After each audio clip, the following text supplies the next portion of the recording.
Very good evening, ladies and gentlemen. I'm very happy to welcome you to the webinar on Relationship Management, Balancing Family and Legal Career in collaboration with Sri Lanka Sumithrayo.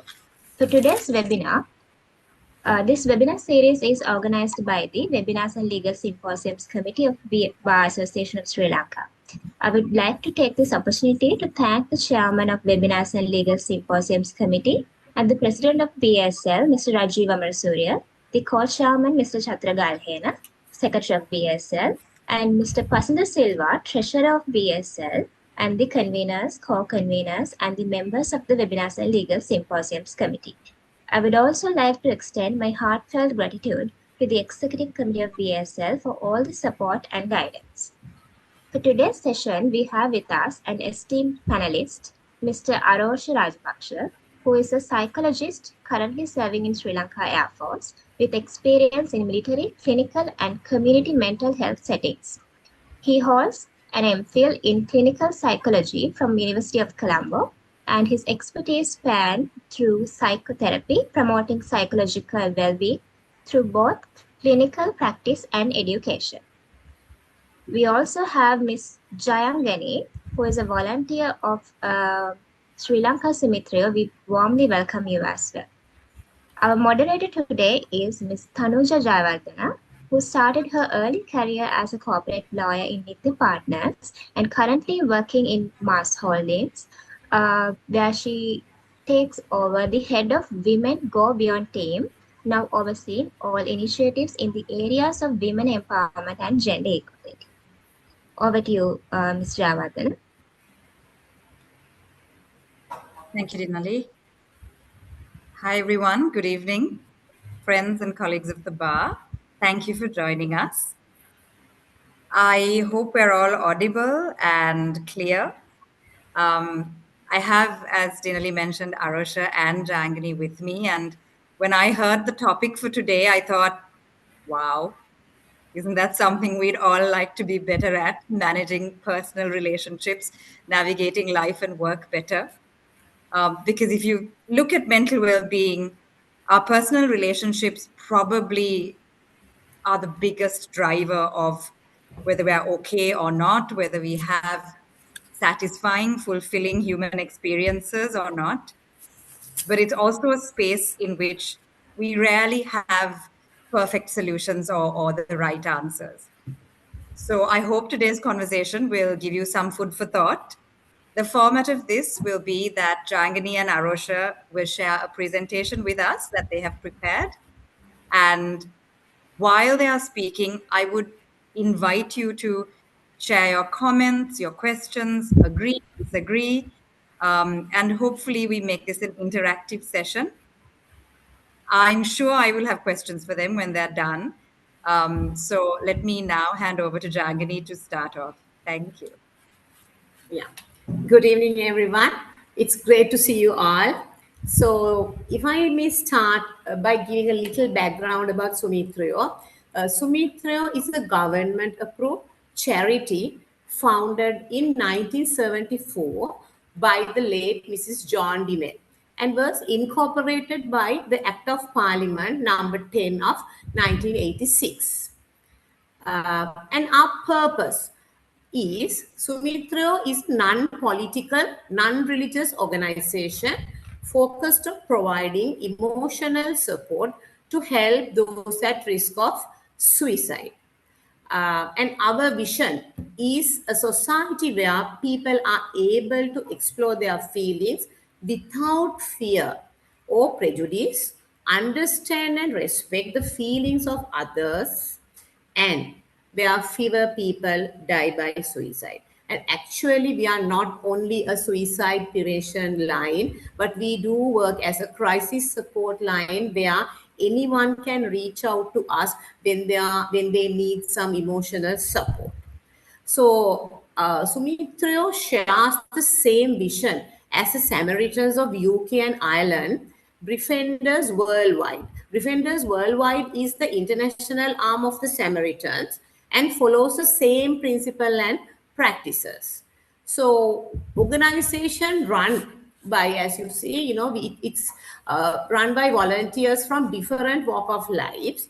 And we do have the members, the organization, or the volunteers who contribute, they have to contribute like 4 hours a week to offer support to those in need and listening to people who face difficulties in order to help them themselves.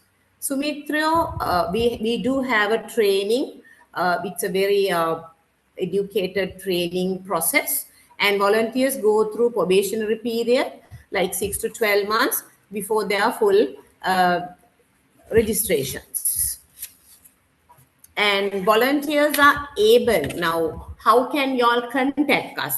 Volunteers are able for befriending via telephone, face to face meetings, messaging, mails, and they can come to the centers. Whereas you just saw the slide, we have so much of centers. Horton Place, we have outreach branch, and Navala, Panadura, Nikambu, Kandy, Mathale, Kurunagala, Mavanella, Bandaravilla, Jaffna, Panduasnura, Gaul, Lunugambehera. We have a rural program running, and we have plans of opening more branches in future also.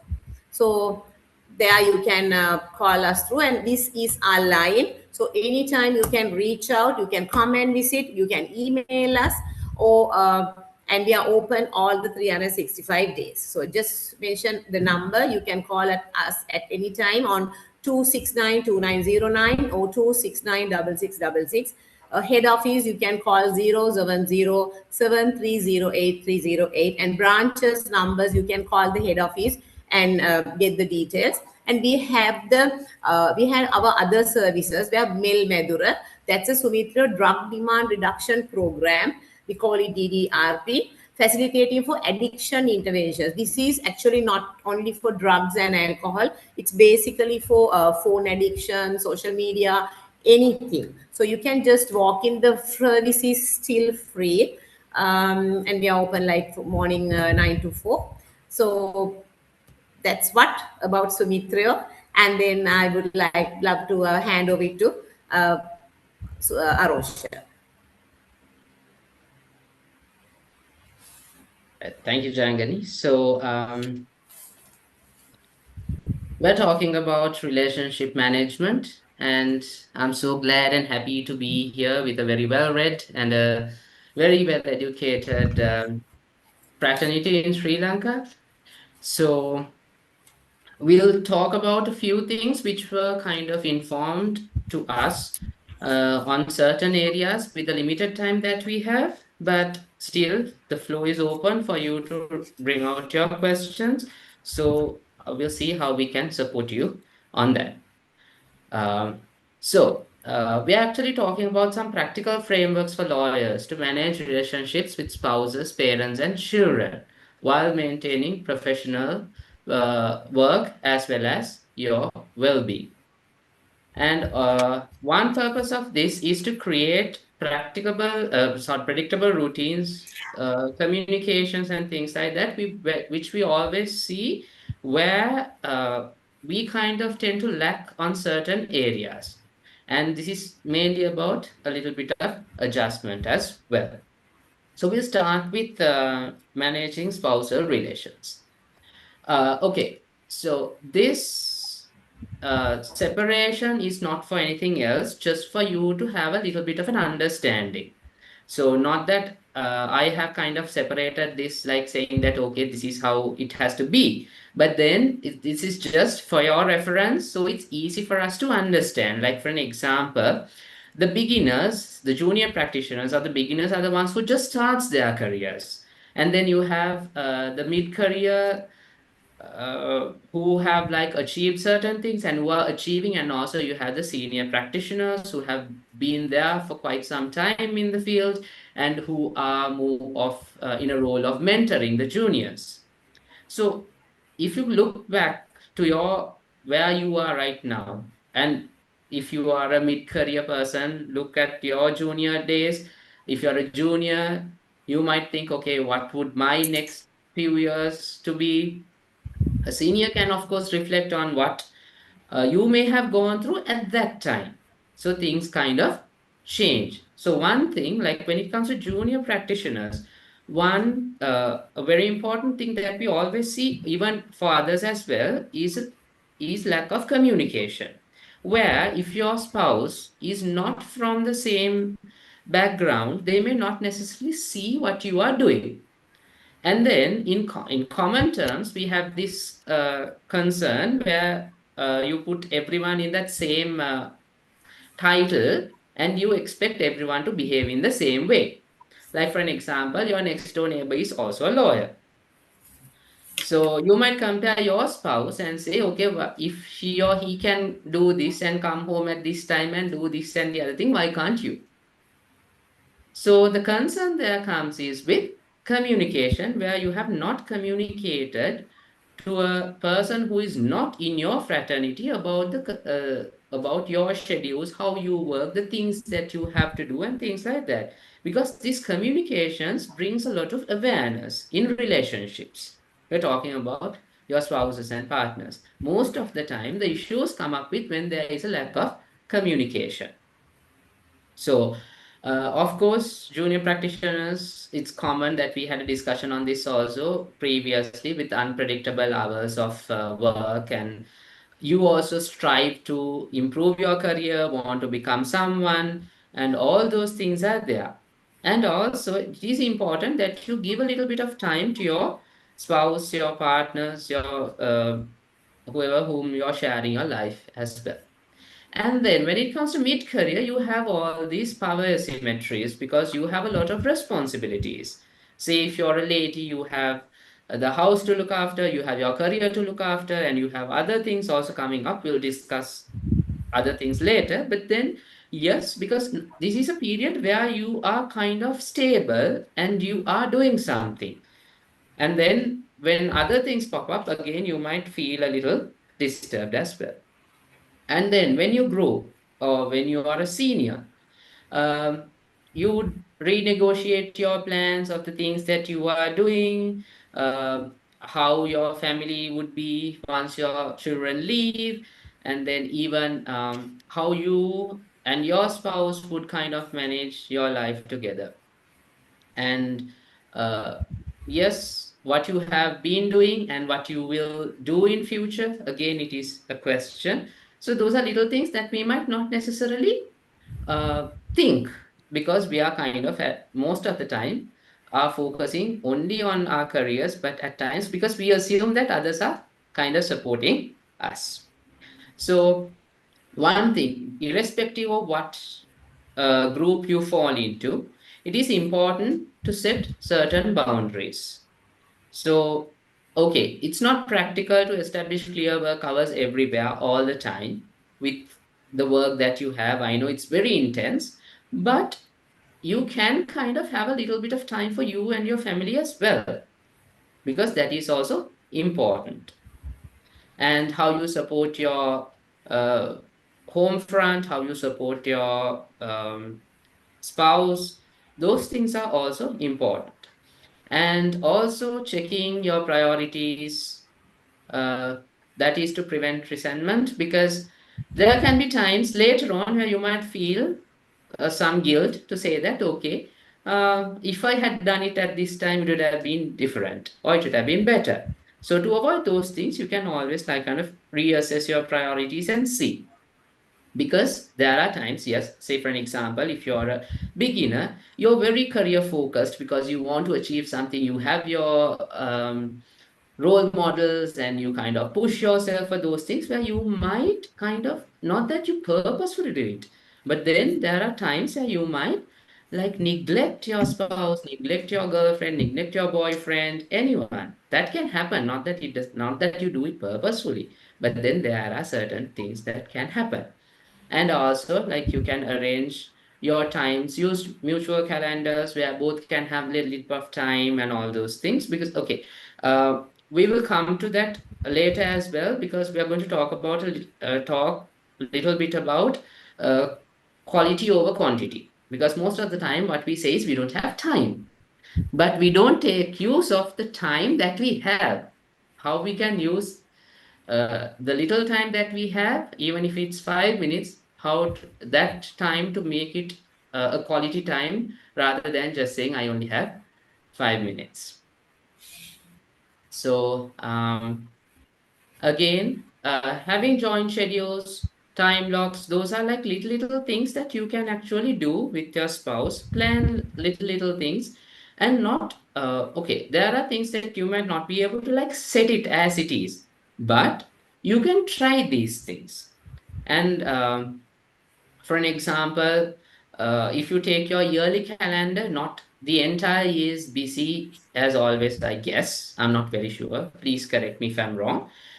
But if you have like, you can kind of take little time off from somewhere, a weekend or something, where, and also you can kind of inform them at times in advance. Okay, this period is going to be very busy, so that we might not be able to schedule anything for us. But these times, yes, we have, so that we can kind of plan something out.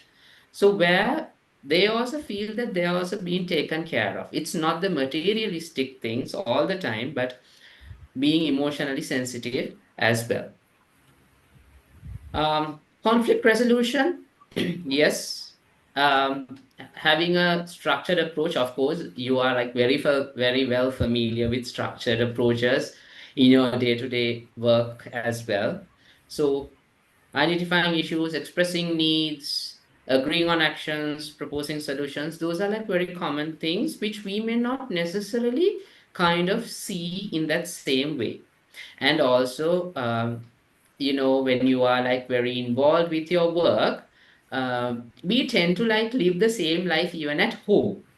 So it's very important that we kind of reflect on ourselves and also kind of think about using of neutral language and also timeouts when heated. Because most of the time there can be situations where we might kind of not see it. And some of my colleagues have said, okay, my husband is a lawyer at home as well. My wife is a lawyer at home as well. So it's something where we might kind of not necessarily see because we don't reflect on that. And yes, short mediations or counseling for persistent conflicts. Regarding third party support, I will kind of have a small discussion at the end, because this third party support is something which I believe I need to kind of clarify a little things, which kind of is common to all the stages that we are kind of discussing. So the next group is about parents.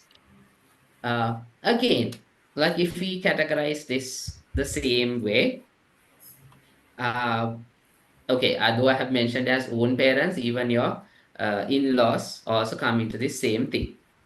So again, the same categories. Junior practitioners, about guilt about time is normal, yes, because you give more time for your career development and you kind of tend to forget all these other things. But it is important that we, like, say, for example, if you're not living with your parents, you can just give a call for 5 minutes, 2 minutes, and just check how they are doing. That's more than enough. You don't have to like say, okay, I don't have time to come and visit them, all right. But you can try doing those things. But okay, now we are living in 2026 and we have like so many devices, we have so many platforms, and we have so many options. We can easily use any of those options. Like for an example, I live in like, okay, I work in Vietnam, my parents are elsewhere. So of course, morning and evening, I would make a call for 5 minutes, and yeah, that's it. But even with my work, everywhere it's the same. So and yes, you can kind of, so that helps you with regulating this skill, because parents are not saying that you have not looked, checked on me, but still, yes, because you're career focused, there are concerns that you might kind of see. And then in mid career, yes, aging parents can become a second client, but it is again important that you kind of look after them, have your plans, so that you kind of you don't get into trouble with certain things, and you having your emergency plans and things like that can support. And with senior uh, level, or like when you are kind of elderly, yes, grief can be there. And also, if I go back to that same, the first block, grief can have the guilt also. I could have done this at that time. Things like these things also might come. But it is quite important that we kind of think about those things in a little bit of a different way as well. And also, you can bring your expertise into this on planning certain like legal things in your families as well. Because the same way you kind of reflect on others, you need to reflect on your concerns as well. Because at times, it's a common thing that you might also ask, okay, have you considered these things before it came into whatever the situation right now from your clients? So the same way you can also reflect on yourself and the concerns that you also have, so that you can kind of arrange those things. So one thing which is important with parents is the managing the caregiver roles. So responsibilities of elder care and parental support. If you are the only child, how it is, then it's different. If you have siblings, it's different. And even it's not only you, even getting help from your spouses, getting help from your children is also a part of that. Like for an example, you may not be able to go with them for a doctor's appointment, but say if you have a child who's like a teenager, you can uh, take their help to assist them. And it's yes, you can arrange your transport logistics and things like that, which you kind of create a bit of a little nest and provide that support. And also uh, dividing tasks among everyone and supporting, getting help from all possible avenues is also important. So, because you can kind of think about those things as well. And of course, getting services from external parties, that's all fine. And which reduces caregiver burnout. For an example, if you have an elderly parent uh, who needs a lot of attention, and if you are not available, yes, getting a service from a paid caregiver, if you can afford, is something which would help you to support your work as well as your family, so that you don't think about what's happening at home while you're at work, and you won't think about work while you are at home. So these things kind of support you. These are little tips which actually can support anyone. And communicating the changing needs, that is very important, that you're checking like regular updates about health availability and planning, not just you, about your parents, how they are doing and what comes, because you also can schedule certain things. And emergency plans with family is something which we don't think of. We are like very good, like if you take Sri Lankans, we are very good to like postpone things. We don't think about uh, like what would happen the next day. We're like very cool and say, okay, if it happens, let's see. Don't postpone things, but just have your emergency plans, because there can be times because of your work you might not be able to attend certain things. So that when you have your plans ready, you can go for those options. And yes, advanced planning is important without waiting for an event to happen, so that you can kind of plan things and be ready. Because it's not one thing, again coming to that same point, people might think, okay, you should be guilty of planning certain things. Not so. It's not like that. It's about you planning your life that supports you in a better way. So it reduces a lot of tension, it reduces a lot of anxiety, because those are the ones which causes a lot of concerns even in your workplace. Coordinating and supporting resources, yes.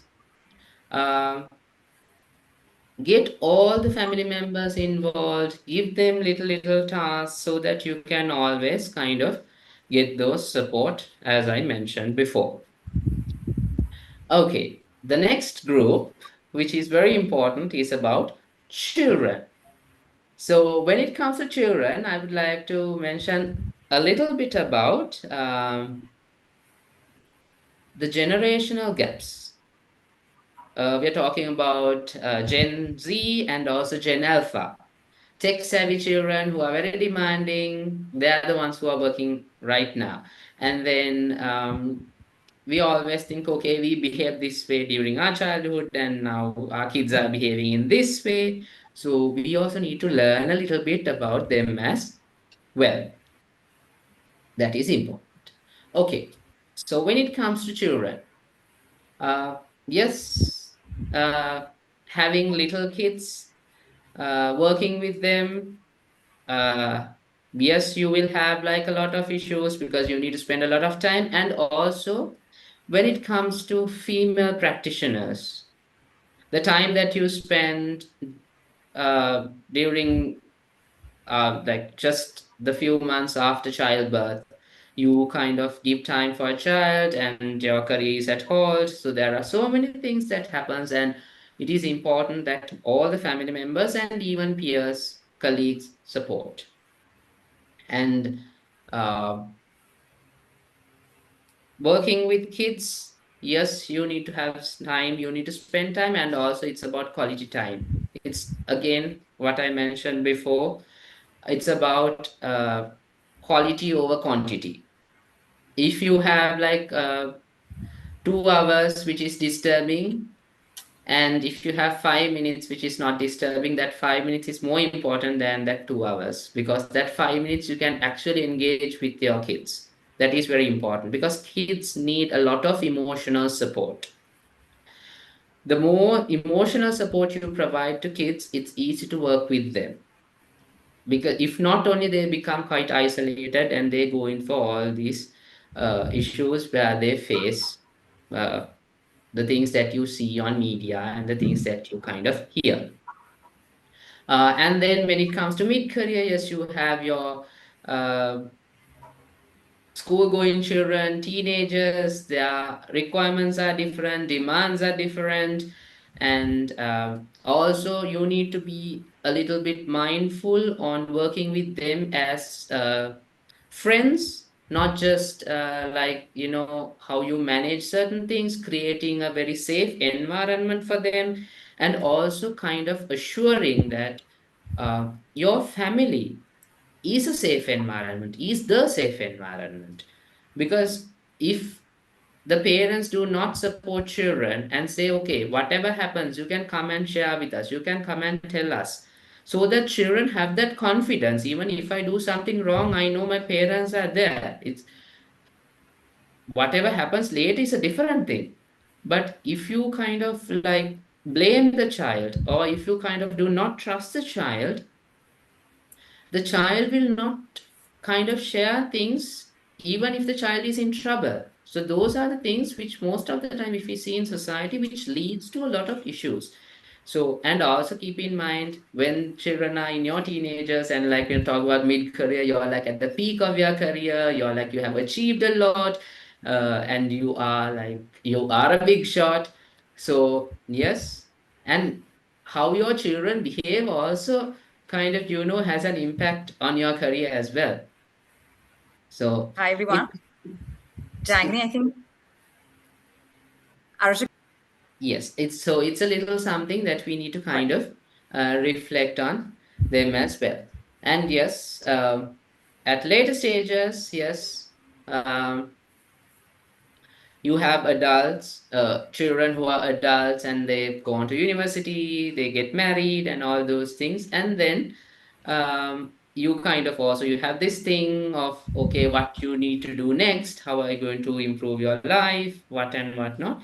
But again, here also now you need to kind of move away from certain like this ordering and controlling, demanding things to a bit of a more uh, peer friendly approach, so that it's easy for them to handle their concerns as well.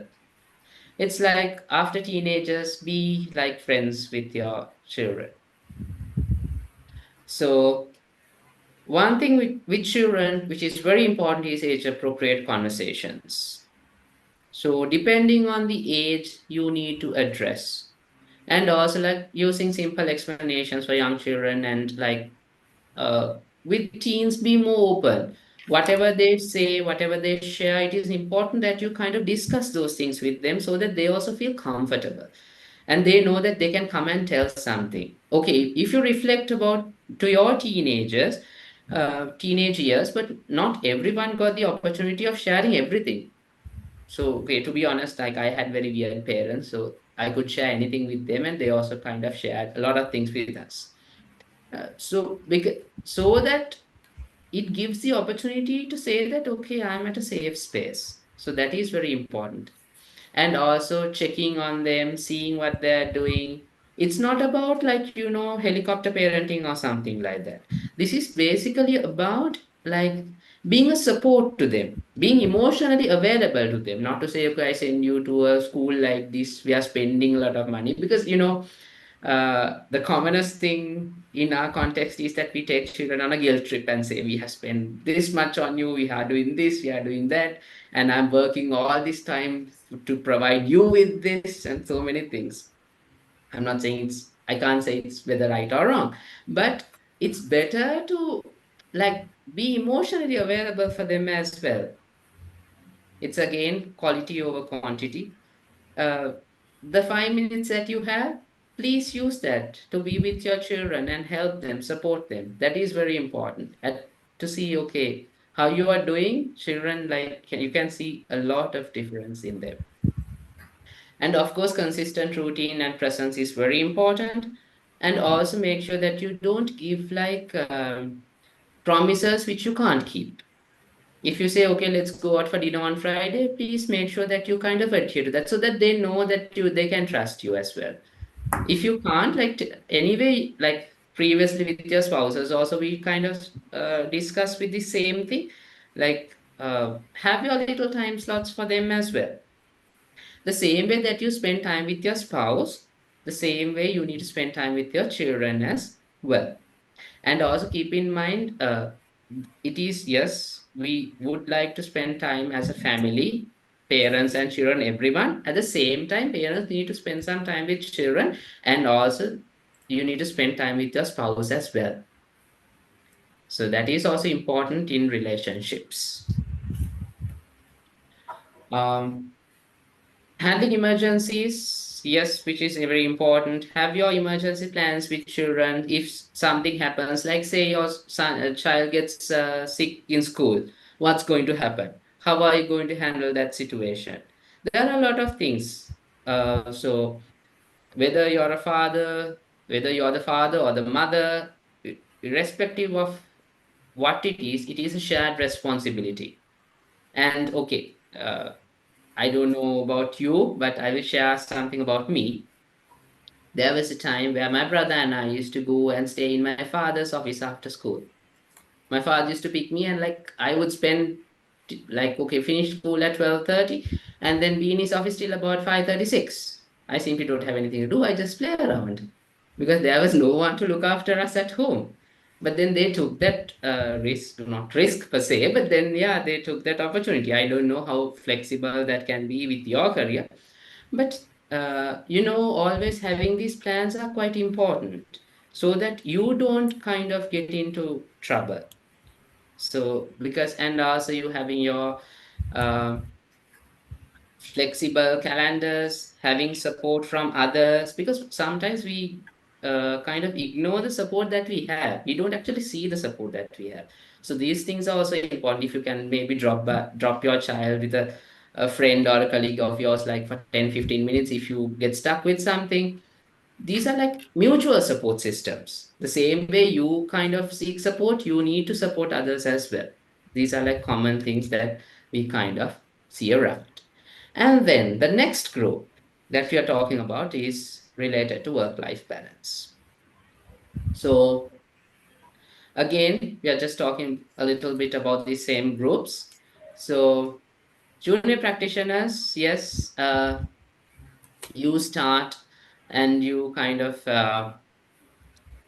want to build your career, so then you are kind of very energetic, you're very determinant about whatever that you do, and then you kind of go chasing behind that without having any breaks, which is not so good. So as I say here, sleep is non-negotiable. You need to have your rest. You can't just say, okay, sorry, continue. And because why this rest is important is for you to refresh, even for your brain to refresh, you need to have that break. So then, like, you can do more, you can do better. What our people kind of, or not our people, when I say, like, commonly what we see in our society is that people disregard these things. Because, okay, now one thing I would skip something here and say, uh, there are times where I say, okay, when we were juniors, we used to do this, we were doing this, we were doing that, we were doing the other thing. It may not be applicable all the time, and it changes over time. So, yes, it is important that we kind of reflect on those things as well. And then, yes, when it comes to mid career, burnout is something that a lot of people face. And if you have joined the previous webinar that happened, in that, the speaker spoke about burnout. So, you might not necessarily realize that you are burned out with your work as well, because you kind of become very mechanical and you kind of stop seeing what is happening around, and you just go ahead with those things, and where you actually might not feel comfortable on certain things. So that is very important to kind of reflect on your values, reflect on what you are doing and what you are passionate about as well. And then when it comes to your seniors, it's more like, I don't know, this is what I felt. Mentoring others, mentoring your juniors, providing opportunity for them to reflect on things, and all those stuff are there, because there's a lot of people who's looking up for you, looking up at you, and they also want some guidance and support. So those things are quite important. um, and also, like, um, there is a time where we kind of, there has to be an end to everything.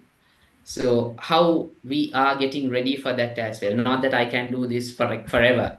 I need to understand, okay, this is the time that I might have to stop. Say for an example, if we're handling 100 cases right now, but there will be a time where you might handle only 10 cases, so that you will have time for you and your family as well. And it's not just uh, working forever. So that you can help your juniors, you can help your colleagues uh, to strive, to thrive, and also to develop their careers as well. So we always talk about time management. Everywhere we talk about time management. So I'm not like necessarily going to address a lot on this, but yes, focus on certain things, focus on realistic goals, focus on what you can do, what you can't do. There are a lot of things. So just be mindful on those things. And yes, reviewing your workload, seeing what is happening around, the things that you have to do, and how you manage your things, how you give time on those things are little things that are quite important, and things that we kind of need to reflect on. And okay, this is something I kind of had a discussion with some of my colleagues. So, yes, if you are working in a team, you can, of course, always delegate uh, your tasks and work on that. Negotiating things is also important, and so that things are quite flexible and supportive for everyone, not only for you but also for your colleagues as well, so that you can kind of it's not a burden to anyone, but you always share, and it's going to be a shared responsibility. um, Career stage adjustments, yes, you need to align family commitments accordingly, and then kind of reflect on the things that you want to do, how you can support your juniors, how you can support your seniors, how you can learn and also to teach others as well. And plan everything, change roles, how role changes, and also maintaining your professional life. So basically, we're talking about sustainable relationships and management, requiring support and all that. And think about the things that we kind of reflected on this. And okay, I will share this thing also here. Seeking third party help, it's not to solve problems, it is to get some additional help to kind of put things together, to put things in order. Because when you are kind of emotionally overloaded, there is this tendency where you might not see all the available options that are feasible for you. So, a third party who would join for that is not to give you, not to tell you what to do and what not to do. It's about arranging your feelings, arranging the concerns that you have in a way so that you can make a better informed decision. So it's not just about talking to someone and getting an answer. It's about helping you to manage your emotions, helping you to manage your feelings, which is very important because there are times where we don't give enough space for our feelings, and we need to ensure that we give enough time for our feelings as well. So basically, that is what I have to share from my side, and I would like not only me, even Jayangani would like to respond to certain other things that you may have come across with what we have shared. Thank you, Arosha. Thank you so much for that. Lots of food for thought. And while some of the participants might put up some questions on the chat, please, I invite you to put up questions. Lots of things to discuss, and I'm making notes as you were speaking. You kind of ended on a question I wanted to ask.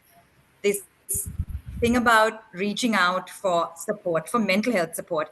If we're sick, if we have a physical issue, we will immediately channel a doctor. But the moment it is, and I'll bring this down to relationship or family counseling or support, while I think we have progressed, we've gotten better at reaching out to therapists and getting support, it's still a small number. And we probably see that more in urban areas, in certain smaller communities. And I'm really keen to hear from you, Jangani and Arosha, both in terms of, are you seeing more people seeking help and asking for support?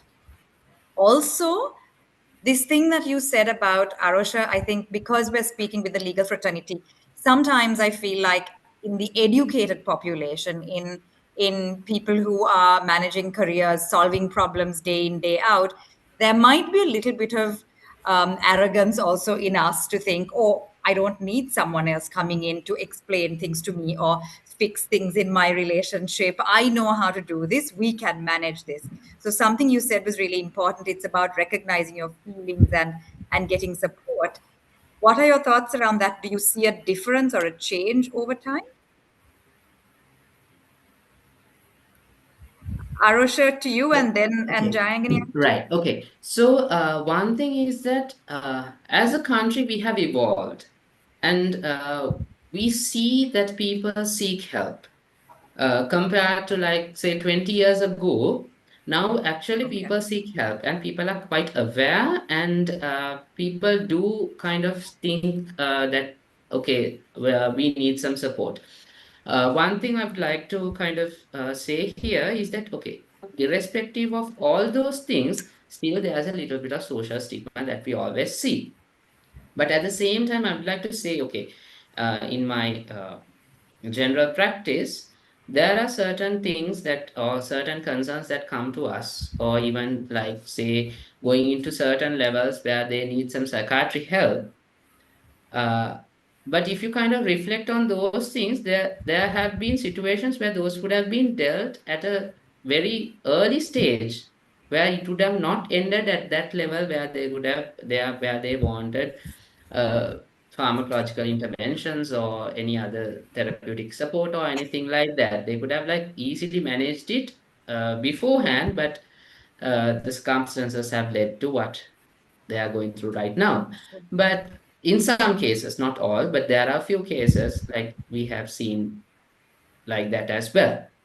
So yes, there are changes, but still there's a little bit of stigma. But okay, one thing what we see is people don't kind of realize the common idea that we have is we go to find solutions.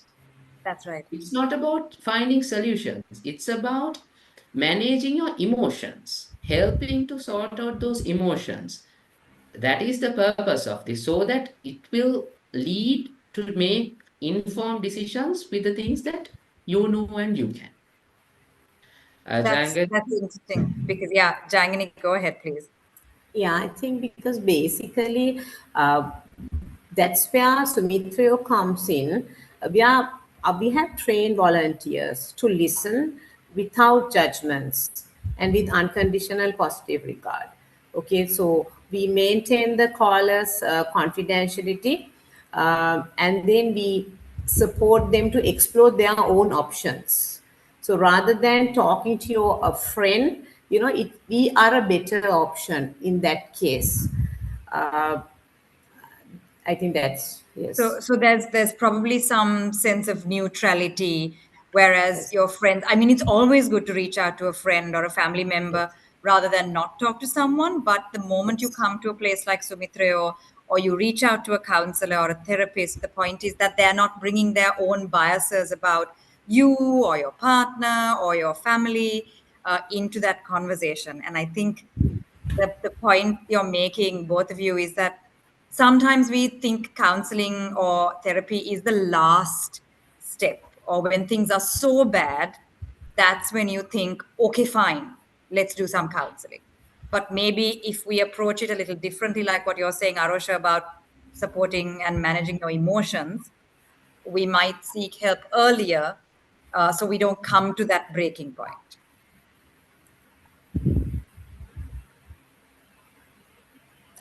Of course. Um, If I might ask those who have joined to please share your questions, comments, agree, disagree, please do. But in the meantime, there are lots of things you said that were really important, Arosha. One being intentionality. So when you are dealing with personal relationships, so whether it's your intimate partner, your parents, your children, be intentional, make a plan. Don't take it for granted that these people are just going to kind of accept that this is your job, these are your work hours, chambers in the night, courts in the morning. That's just how it is. But be intentional. You also said something interesting about the care responsibilities, and you spoke of ladies having different responsibilities. And it's a fact to date, globally, women carry majority of the care responsibilities for elderly, for home, for children. Do you, in your experience, see women and men bringing different tensions, stressors to you in relation to family care and home care? Yes, and especially with women, because we tend to kind of, put all the burden to them, and which may block certain other things also. So it is important that we kind of look uh, everyone's career in the same way. Mm. So because when it comes to family, spouse, children, parents, anything, it is a shared responsibility. It's not just the responsibility of the mother. It's not on the responsibility of the father. It's a shared responsibility. So now we see a lot of like there is a change in this where people share things, but it is important that we kind of look it in a different way, so that everyone becomes a support to each other, that the husband becomes a support to the wife, the wife becomes a support to the husband, so that the career growth is for both. It's a mutual thing. And it's not just, okay, I will achieve everything and you just do this. Okay, or you might give up your career because you need to take over these responsibilities. Rather, like when you share everything, it becomes like everyone feels that I am being taken care of.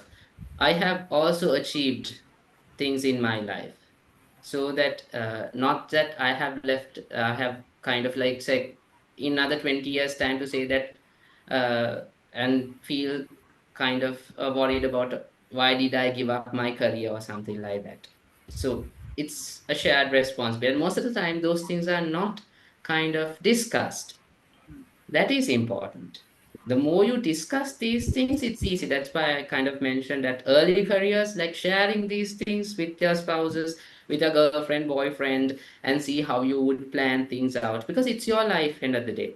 So how you can support all these things, managing everything is important. So yes, Yeah. because we leave a lot of demand on uh, females most of the time, because Mhm. we are the culture is such that we all seek everything from our mothers. So, but yeah, true enough, but still we need to kind of, think about everyone's well-being. It's not just one party.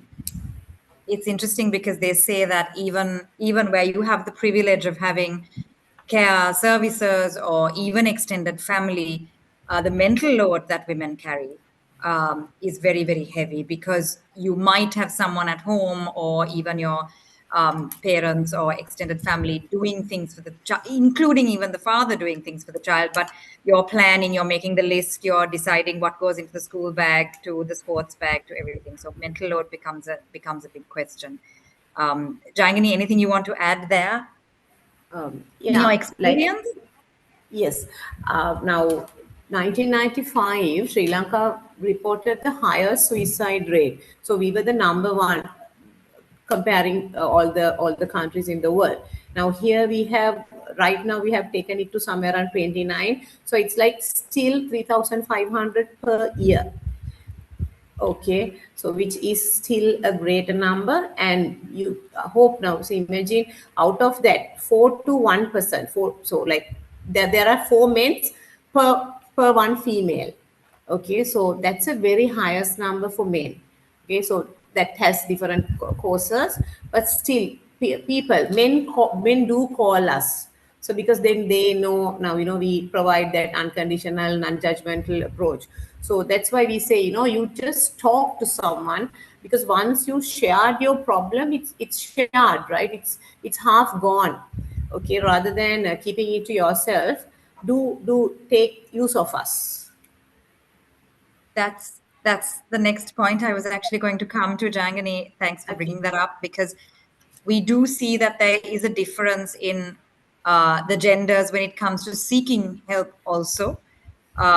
Statistically, you see that less men are likely to reach out for help, get counseling, reach out for therapy. I'm happy to hear you say that men do call, but in your experience, what are things we can do to maybe create a little more awareness, to encourage? Because I know the stereotypes are pretty heavy. You're Yeah. supposed to be strong, you're supposed to manage everything, not be weak and ask for help. And you're not So, supposed to cry. We still say, our culture has the saying still, if a boy cries, we still say, boys don't cry. Okay, so exactly. yeah, I mean, crying is a way of putting your emotions out. So so that is there. And with my experience now, what I have experienced, if I may relate it to lawyers. Okay, now specific stressors is the financial structure of the profession itself, because came to know now, most of the lawyers, they're self-employed. Yeah, am I right? Yeah. Okay, so making A them, large, yes. that's right. Okay. So makes them vulnerable to economic shocks. So during like economic downturns, they have no employer cushion to fall back in. So that again is a very stressful situation, and unemployment, or maybe instability of the job security is a cause for suicide also. Yes. We have about 5 more minutes. Any comments from anyone, please do share.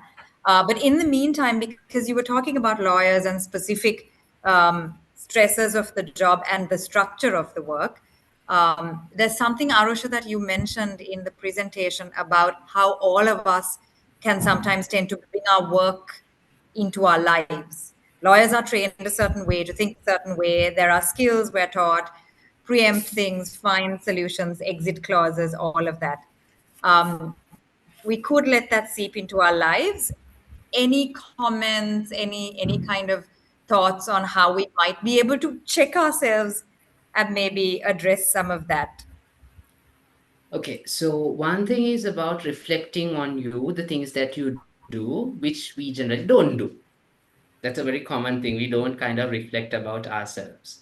So that is something where we kind of, we can kind of take a small break, a pause, and see, okay, what am I doing? What I want to do? What are my goals and how am I doing things?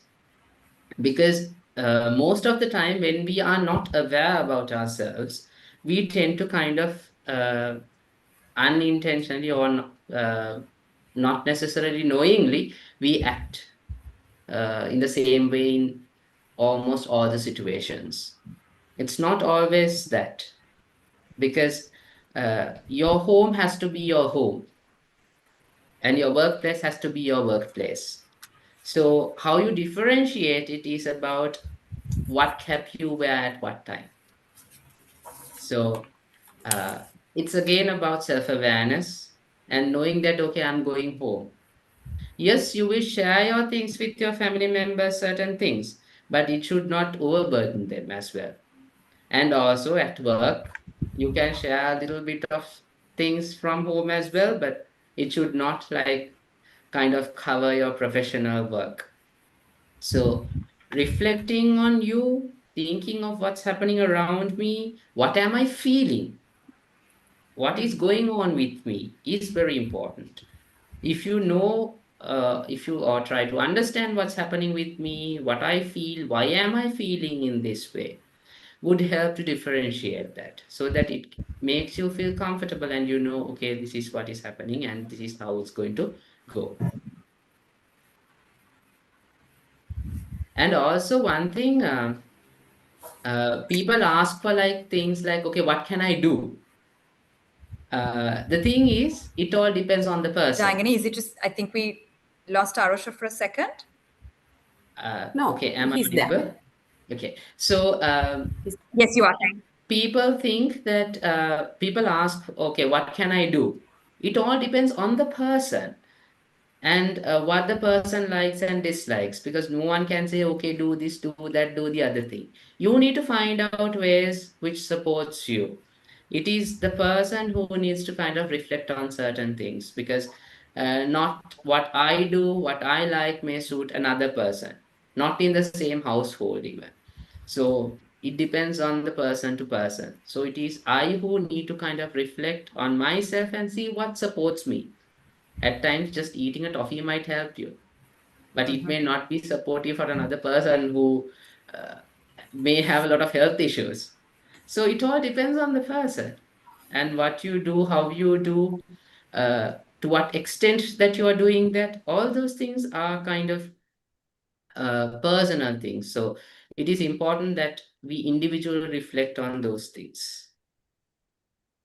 Which I think brings us back to that point of speaking to someone, ideally someone with experience, some external perspective, maybe a little bit of an independent opinion, because what happens is if you are dealing with, because every day you deal with tensions and stresses at home, with friends, with family, with parents, intimate partners, very especially. And this self reflection you speak of, Arusha, is not always something that we know how to do alone, or it's not something that we are trained to.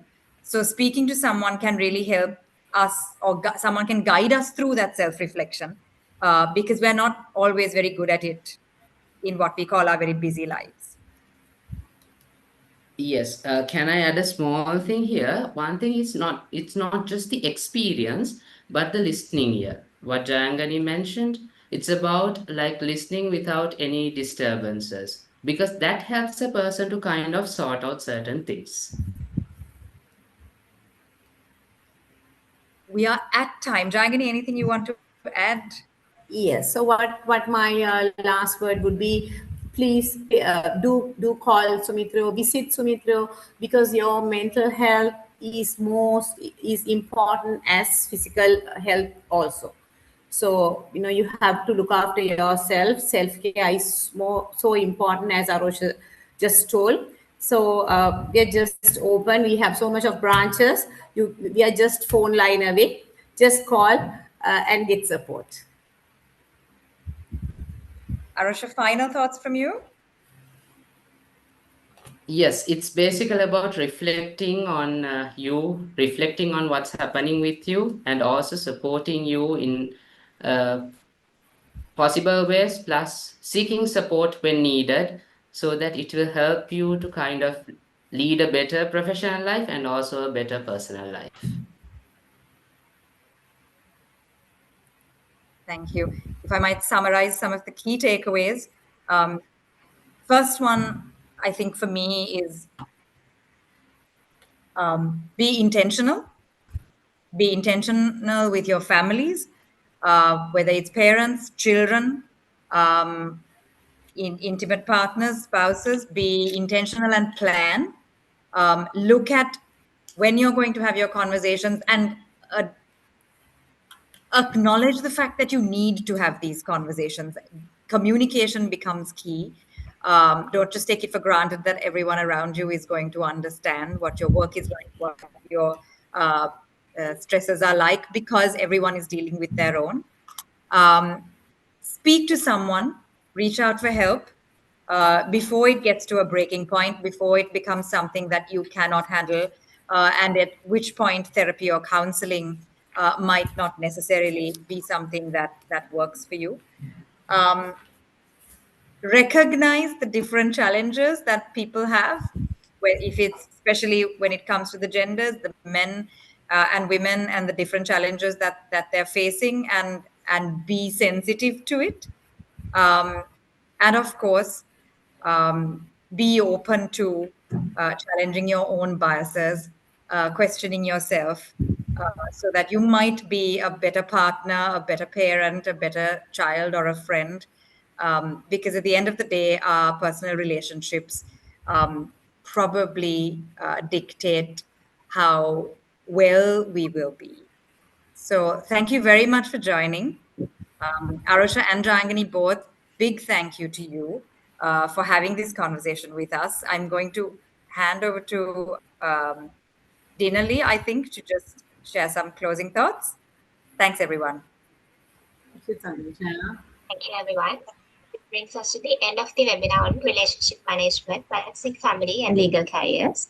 I thank our esteemed panelists, Mr. Arosha Rajapaksa, and our moderator, Ms. Tanuja Javardhan at Law, for the fruitful and educational discussion that we had, and for dedicating their time to be with us and sharing their insightful thoughts. I would also like to thank Sri Lanka Sumithrayo in collaborating with us in organizing the webinar.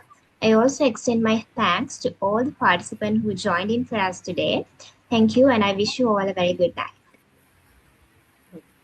Thank you. Thank you.